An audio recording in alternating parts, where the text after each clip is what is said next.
दोस्तों नमस्कार। दोस्तों पेगास आईएएस यूट्यूब चैनल पर आपका स्वागत है।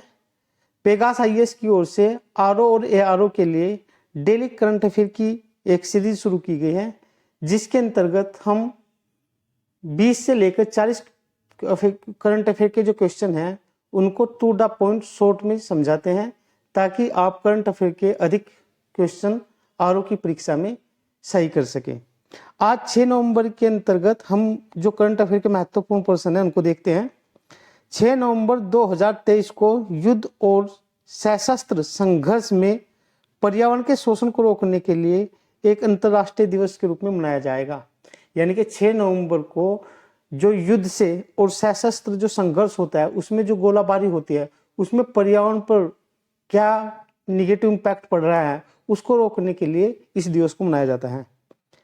6 नवंबर को ही राष्ट्रीय नाचोज या कहीं कहीं पर इसको नाचोस भी बोलते हैं दिवस के रूप में मनाया जाता है।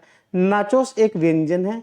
इस दिवस को मनाने का उद्देश्य यही है कि जो हमारी डेली लाइफ है उस लाइफ में से कुछ समय निकालकर अपने ऊपर फोकस किया जाए, भागदौड़ की जिंदगी से कुछ रेस्ट किया जाए और इस नाचोज जो व्यंजन है इसका लाभ उठाया जा सके। हरून इंडिया परोपकारी सूची 2023 में शीर्ष स्थान पर शिव नादार रहे हैं। यानी कि हरून जो इंडिया परोपकारी सूची है उसमें टॉप पर कौन रहे हैं? शिव नादार। राजनाथ सिंह केंद्रीय मंत्री जो हैं उन्होंने बेंगलोर में इंडिया मैन्युफैक्चरिंग शो का उद्घाटन किया। एक मैन्युफैक्चरिंग शो का आयोजन किया गया था, कहाँ पर? बेंगलोर में। उसका उद्घाटन किसने किया है? राजनाथ सिंह ने। इस तरह के क्वेश्चन पूछे जाते हैं। भारत और इटली दोनों देशों के बीच मोबिलिटी एंड माइग्रेशन पर एक समझौता हुआ है, उस पर हस्ताक्षर हुए हैं।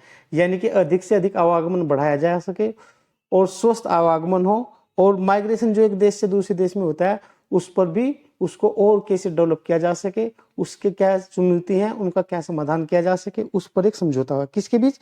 भारत और इटली के बीच। मुंबई शहर में भारतीय नौसेना द्वारा भारतीय नौसेना सेलिंग चैंपियनशिप का आयोजन किया गया। कहां पर किया गया? भारतीय नौसेना सेलिंग चैंपियनशिप का आयोजन मुंबई शहर में। किसके द्वारा किया गया? भारतीय नौसेना के द्वारा किया गया है।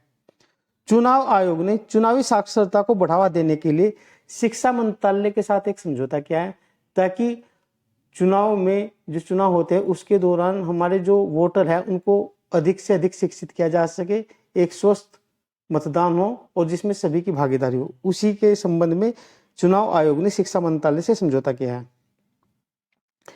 केरल राज्य ने धार्मिक पर्यटन को बढ़ावा देने के लिए एक बहुभाषी माइक्रोसॉफ्ट लॉन्च किया है। क्योंकि केरल दक्षिण भारत का एक राज्य है तो उसमें धार्मिक पर्यटन ज्यादा से ज्यादा आ सके, पर्यटक ज्यादा से ज्यादा आ सके।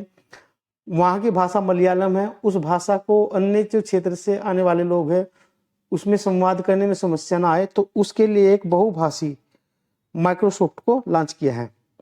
भारत अगले वर्ष विश्व दूरसंचार मानकीकरण सभा की मेजबानी करेगा। जिस तरह से भारत ने 2023 में G20 की मेजबानी की है, उसी तरह से विश्व दूरसंचार मानकीकरण जो सभा है उसका आयोजन भारत में होगा और उसकी मेजबानी कौन करेगा? भारत करेगा।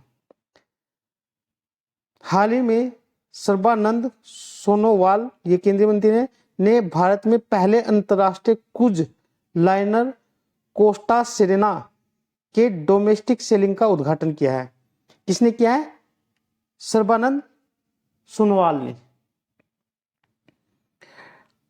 डीआरडीओ द्वारा आयरन डोम रक्षा प्रणाली का भारतीय संस्करण विकसित किया गया है। डीआरडीओ भारत के जो रक्षा से संबंधित उत्पाद है उनका देखता है। इजराइल की जो विश्व फेमस रक्षा प्रणाली है आयरन डोम, जिसका हाल ही में प्रयोग बहुत ज्यादा हो रहा है, उसी तरह की एक प्रणाली भारत में भी लाई जाएगी। उसी का संस्करण विकसित कौन कर रहा है? डीआरडीओ कर रहा है। किसके सहयोग से कर रहा है? इजराइल के सहयोग से कर रहा है। हाल ही में भारत में खाना पकाने की प्रथाओं को बदलने के लिए EESL ने राष्ट्रीय कुशल पाक कला कार्यक्रम की शुरुआत की थी। कहाँ से की थी? नई दिल्ली से। जो भारत में खाना बनाने की परंपरागत विधियां हैं उनको और बेहतर तरीके से कैसा किया जाए, उसके लिए ही इस कार्यक्रम को आयोजित किया गया था। कहाँ पर किया गया था? नई दिल्ली में। उत्तराखंड उच्च न्यायालय के नए मुख्य न्यायाधीश जीतू बिहारी बने हैं। जो उत्तराखंड का उच्च न्यायालय है उसके मुख्य न्यायाधीश किनको बनाया गया है? जीतू बिहारी को।